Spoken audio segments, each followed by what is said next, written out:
Assalamualaikum warahmatullahi wabarakatuh.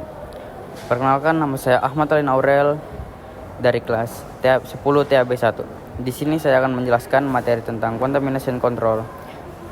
Yang pertama ada pengertian dari contamination control.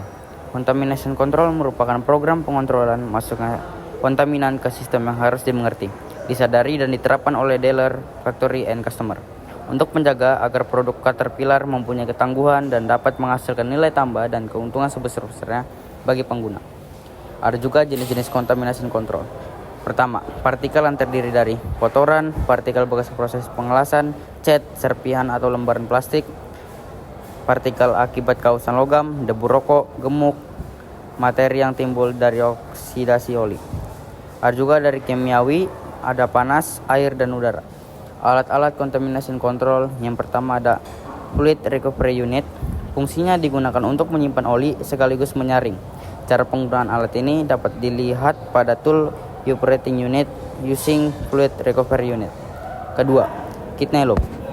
Fungsinya digunakan untuk menyaring oli yang baru atau yang telah disimpan sementara. Sebelum masuk ke dalam tangki harus disaring terlebih dahulu menggunakan alat ini.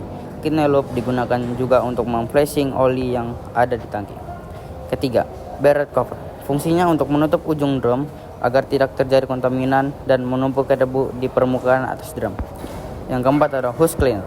Fungsinya membuang debu dan serpihan bekas pemotongan pada bagian dalam hose. 5. Particle analyzer. Fungsinya untuk mengidentifikasi jenis-jenis partikel yang terkandung dalam fluida seperti metal atau logam campur. Ada juga sumber-sumber contamination control. Yang pertama, layout tempat perbaikan. Layout tempat perawatan dan perbaikan yang tidak tepat dapat mengakibatkan masuk ke kontaminan ke dalam sistem. Kedua, proses pembuatan dan perakitan. Proses pembuatan komponen dan perakitan merupakan salah satu sumber masuk ke kontaminan ke dalam sistem. Yang ketiga, oli baru. Tidak dapat dianggap sudah sangat bersih karena kontaminan dapat masuk selama proses produksi atau penyimpanan. Yang keempat, ada kondisi daerah beroperasi. Kondisi daerah beroperasi tidak bisa dihindari, selalu berhubungan dengan kotoran dan debu, memungkinkan masuknya kontaminan ke dalam sistem. Oleh sebab itu, sangat penting dilakukan pengecekan kebocoran bak itu oli, baik itu oli, udara, atau air. Yang pertama ada silinder wiper seal. Terletak pada silinder hidrolik, akan menjadi sumber kontaminan jika terdapat kebocoran. Kedua ada reservoir fan port. Lubang pernapasan pada tangki, jika tidak tertutup, kontaminan akan masuk ke dalam sistem. Ketiga ada kualitas maintenance yang buruk. Prosedur perawatan yang salah akan menjadi sumber kontaminan bagi sistem. Kelima, proses maintenance dan service.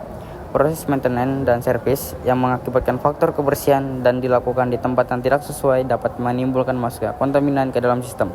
6. Dari dalam sistem, kontaminan dapat timbul di dalam sistem itu sendiri karena adanya gesekan dari komponen yang bergerak saat mesin beroperasi.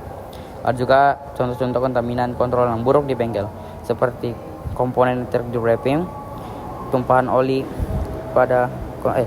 yang tidak dibersihkan. Sekian, terima kasih.